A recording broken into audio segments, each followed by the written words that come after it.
ইয়ামেনের হাজিদেরকে হজে যাইতে দেয় নাই, না দিয়া সমস্ত হাজিদেরকে রাস্তার থেকে ঘরে ফিরিয়ে আনছে। আর বলছে 6 মাস সময় দাও, আমি নতুন করে বাইতুল্লাহ বানাইতেছি। এই জন্য ইয়ামেনের রাজধানী সানা নগরীতে সে বাইতুল্লাহ বানাইছে। বানাইয়া নাজাশিকে দাওয়াত দিয়েছে, স্যার আগামী সোমবারে ঘরটা উদ্বোধন করতে হবে। নাজাশি বলছে ঠিক আছে আমি আসতেছি।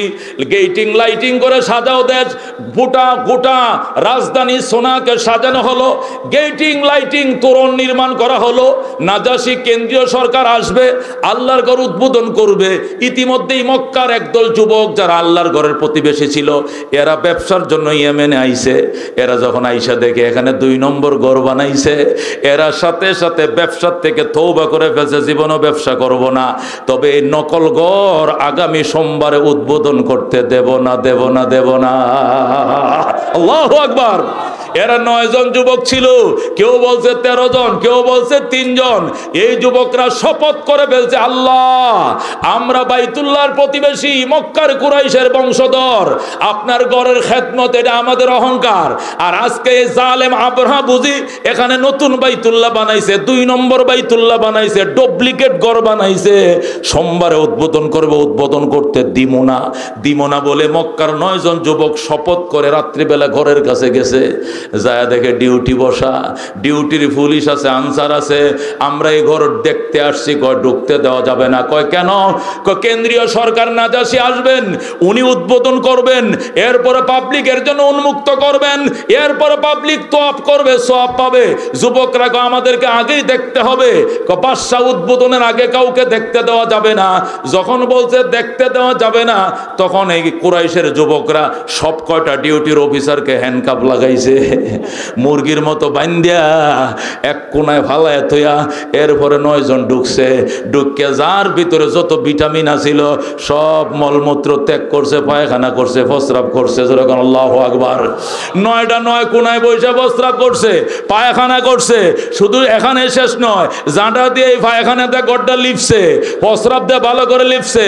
লিপে কয়ে গেলাম, তোর বাদশা আইছে উদ্বোধন করার জন্য, বাদশারে আইতে ক। এরা তো রাত্রিবেলাই পলাইছে, মক্কা চলে গেছে। আল্লাহর ঘরের কিনারে যায়, আল্লাহ জীবনে নাজাতের জন্য কোনো আমল করতে পারি নাই, এবার তোমার ঘরের বিরুদ্ধে যারা ঘর বানাইছিল এই ঘরটাকে অপমান করছি, লাঞ্ছিত করছি, এই আমলের উপরে খুশি হয়ে আমাদেরকে তুমি মাফ করে দাও। যুবকরা এক দৌড়ে মক্কা, ইয়ামান থেকে সোজা চলে গেছে মক্কা। এই দিক দিয়ে সকালবেলা ডিউটির অফিসাররা যায়, কয় স্যার সর্বনাশ হয়ে গেছে, সোমবার দিন এই ঘর উদ্বোধন করার কোনো ব্যবস্থা নাই। কয় কারণ কি? কই কুরাইশের একদল যুবক আল্লাহর ঘরের একদল প্রতিবেশী মক্কার, সম্ভবত এরা ব্যবসার জন্য আমগো দেশে আইছিল। আয়া হুনছে আমরা নাকি নতুন ঘর বানাইছি, উদ্বোধন করবেন। এদের গায়ে আগুন ধরে গেছে, এরা জোর করে আমাদেরকে হ্যান্ডকাপ লাগাইয়া ঘরে ঢুকিয়া প্রস্রাব পায়খানা করে সর্বনাশ করে থুয়ে গেছে। কয়টা ধুয়ালা করে 1 সপ্তাহ গোলাপ জল দিয়ে ধুইলেও গন্ধ যাইতো না। আল্লাহু আকবার। এরা শুধু পায়খানা প্রস্রাব করে না, এটা দিয়ে আবার সুন্দর করে লেপছে। এটা তো বাঁশের সাবান দিয়ে ধুইলেও গন্ধ যাইতো না। সুতরাং আগামী সোমবারের প্রোগ্রামকে ক্যান্সেল করেন। বাদশা আবরাহা অগ্নি শর্মা হয়ে যায়, রাগে হিটাপ হয়ে কয় নাজাশির কাছে আমি যাইতেছি। যায় কয় স্যার বস এই সোমবারে উদ্বোধন সংখ্যা এটাকে স্থগিত করা হলো, অন্য তারিখ দিয়ে উদ্বোধন করব। এই ঘরটা ওই মক্কার প্রতিবেশীরা এসে অপমান করে গেছে, প্রতিশোধ নেওয়ার জন্য আমি ওদের ঘর ভেঙ্গে দিব, ওদের ঘর বাইতুল্লাহকে আমি মাটির সাথে মিশিয়ে দেবো। জোরে কর নাউজুবিল্লাহ।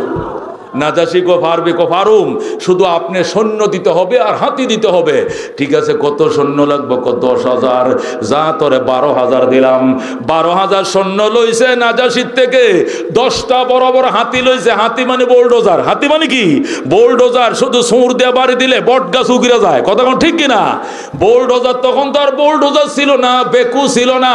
এ বেকু আর বোলডোজারের পরিবর্তে হস্তি বাহিনী ছিল। 10টা হস্তি লইছে, 12,000 সৈন্য লইছে, লয়া কয় প্রিয় ইয়ামেনবাসী, আপনাদের ইবাদতের সুবিধার্থে খোদার ঘরের দ্বিতীয় ইউনিট বানাইছিলাম, কিন্তু এই দেশের যুবকাই কুরাইশের যুবকরা ঘরটাকে অপমান করছে, এই জন্য আমি যাইতেছি আল্লাহর ঘর ভেঙ্গে দেওয়ার জন্য। কারা কারা আমার সঙ্গে যাইবেন চলেন? যেই মাত্র যাইবেন চলেন বলছে, পুরা ইয়ামেনের যুবকরা ফুসকে গেছে, ডাক দেখো বেঈমানের বাচ্চা, এমনি জুলুম করে আমাদের দেশটা দখল করছস, দেওয়ালে ফিট লাইগা গেছে, আবার খোদার ঘর ভাঙতে যাবে, আমাদের গায়ের উপর দিয়ে হাতি চালায় যাইতে পারলে পারবি, এছাড়া তোকে এক কদম আগাইতে দেব না। ইয়েমেনের সমস্ত যুবকরা রাস্তার মধ্যে শুয়ে পড়ছে, যতটা রাস্তা দিয়ে ইয়েমেন থেকে মক্কা যাওয়া যায় সব কয়টা রাস্তা ব্যারিকেড, যুবকরা সুদা শুয়ে পড়ছে। আমাদের গায়ের উপর দিয়ে যদি হাতি চালায় যাইতে পারো তাহলেই শুধু ইয়েমেন যাইতে পারবা। এই লৌহ মানব আব্রাহা যুবকদের গায়ের উপর দিয়ে হাতি চালায়া হাজার হাজার যুবককে শহীদ করেও মক্কা থেকে রওনা করছে। যেরকম নাউজুবিল্লাহ। যখন হাজার হাজার যুবক শহীদ হয়ে গেল, তখন যারা পাদ্রীরা ছিল, পাদ্রীরা মুনাজাতের আয়োজন করলো। এরা বলল সমস্ত খ্রিস্টানরা গির্জায় ঢুকো, সমস্ত পাদ্রীরা গির্জায় আসো। যারা পপ ছিল, পপ খ্রিস্টানদের মহাপাদ্রী, ওই পাদ্রীর নেতৃত্বে সব আইসা ঢুকছে মন্দিরে, গির্জায় ঢুকে মুনাজাত শুরু করছে, আল্লাহ আমাদের হাজার হাজার যুবককে শহীদ করে দিয়া এরপরে লৌহ মানব মক্কায় যায় খোদার ঘর ভাঙ্গার জন্য। আল্লাহ তোমার ঘর আমাদের কলিজার টুকরা, প্রতি বছর এটা জিয়ারতের জন্য আমরা দেওয়ানা হয়ে যাই। আল্লাহ যে শয়তান তোমার ঘর ভাঙতে যায়, আমরা দোয়া করি তুমি রাস্তার মধ্যে তার ঘাড় ভেঙ্গে দাও। আল্লাহু আকবার। ইয়া আল্লাহ, তুমি যতক্ষণ আমাদের দোয়া কবুল না করবে মোনাজাত ছাড়বো না, ছাড়বো না, ছাড়বো না। এই বলে যখন পাদ্রীরা মোনাজাত শুরু করলো, আওয়াজ আসতেছে, কান্দিস না, আমি তোদের দোয়া কবুল করলাম, তোদের চোখের পানি যুবকদের রক্তে কবুল করে মোনাজাত কবুল করলাম। আব্রাহাকে আমার ঘরের কাছেও যাইতে দিব না, অনেক দূরে থাকতে আমি কর্তৃত ঘাসের মতো পাউডার বানায় ফেলবো। আল্লাহু আকবার। এ দোস্ত, যে যখন সুসংবাদ দেওয়া হলো তখন পাদ্রীরা মুনাজাত শেষ করলো। লোকজন বলতেছে মুনাজাত শেষ করছেন কেন? আওয়াজ আসতেছে কবুল হয়েছে মুনাজাত, আব্রাহাকে আল্লাহ ধ্বংস করে দিবে। তখন একজন দাঁড়ায় কয়, এরে আল্লাহ কেমনে ধ্বংস করে? এ ধ্বংসলীলাটা দেখার জন্য আমি মক্কায় যাইতে চাই। পপ বলে ঠিক আছে তুই যা। ওই লোকটার নাম ছিল নাসের, সে ছিল পাদ্রী। সে দৌড়ের ঘোড়ার উপরে সওয়ার হইয়া আল্লাহর ঘরের কিনারে জাবালে আবি কুবাইস ছিল, সেই পাহাড়ের উপর উঠছে, উইটা বৈশা রইছে কিভাবে ধ্বংস করে এটা দেখার জন্য। নাসের যায় আল্লাহর ঘরের পাশে যে জাবালে আবি কুবাইস, যে আবি কুবাইস পাহাড়ের উপরে বর্তমান বাদশাহ বাড়ি বানাইছে, ওই পাহাড়ের টিলার উপরে উঠছে। ইতিমধ্যে ওই আব্রাহা বাহিনী মিনা পর্যন্ত পৌঁছে গেছে। যখন মিনায় গেছে ধরছে কানাউল্লা। কে ধরছে?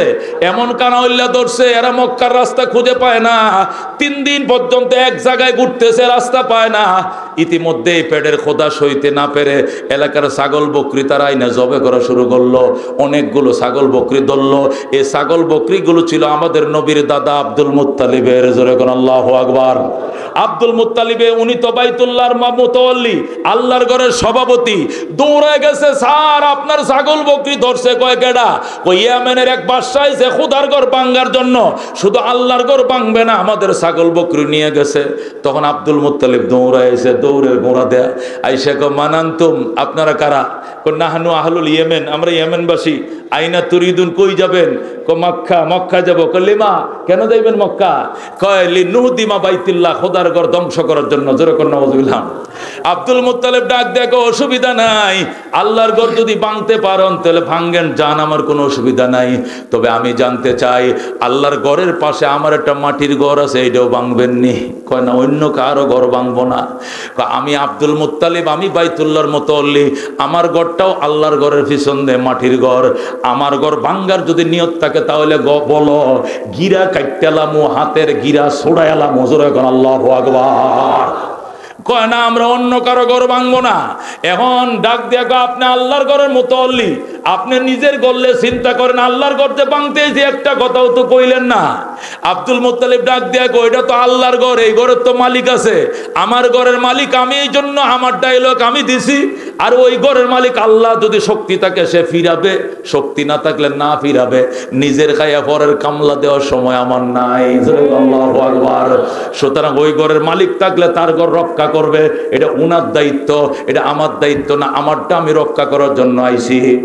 এবার আব্রাহা কয় ঠিক আছে আপনার ঘরে কোনো আক্রমণ হবে না, ঠিক আছে তো? ঠিক আছে। আমার ছাগল বকরি ধরছে কেডা? আমাদের সেনারা। কইগুলো আপনার নি? কয় হ। গিরা খাইটালামু, জলদি ছাগলটি ছাড়। ধরে আল্লাহু আকবার। সাথে সাথে ছাগল ছেড়ে দিয়েছে। আব্দুল মুত্তালিব কয় আইসেন, মক্কা দেখা হবে, আসেন সামনে আসেন। রাস্তা তো পাই না স্যার। ফাইবেন রাস্তা কিয়ামতের আগেও না। ধরে আল্লাহু আকবার। দর্শে কানা হইলে রাস্তা খুঁজে পায় না। আব্দুল মুত্তালিব আল্লাহর ঘরে যাইয়া খোদার ঘরে গিলাপ ধরে হাইরে কান্না, হাইরে কান্না। খেদমাতুল হাজ শরফুল্লানা ওয়ালাকিন আমানাতুন মাসউলিয়াতুন। আব্দুল মুত্তালিব খোদার ঘরে যায়, হাইরে কান্না। আল্লাহ যুগের পর যুগ, হাজার বছরের অবদান, এই ঘর আমাদের অহংকার, এই ঘরের খাদমত এটা আমাদের ভদ্রতা। তোমার ঘরে মেহমানদের আমরা আপ্যায়ন করি, হাজিদেরকে পানি পান করাই, ডেকসি পাতিল দেই, লাকড়ি দেই, ওনাদেরকে সাহায্য সহযোগিতা করি। ঘুম থেকে উঠে নিজের ঘরটা ঝাড়ু দেওয়ার আগেই তোমার ঘরটা ঝাড়ু দেই। আজকে তোমার ঘর ভাঙতে এসছে আল্লাহ। আল্লাহ তোমার ঘর যদি ভেঙে ফেলে আর তুমি যদি অ্যাকশনে না যাও, তাহলে মানুষ বলবে এই ঘরের কোনো মালিক নাই। এতদিন সবাই মিশা কথা কইছে বাইতুল্লাহ, আল্লাহর ঘর বলে মানুষ এতদিন মিথ্যা কথা বলছে। আসলে এই ঘরের কোনো মালিক নাই। যদি মালিক থাকতো তাহলে তার ঘর সে রক্ষা করতো।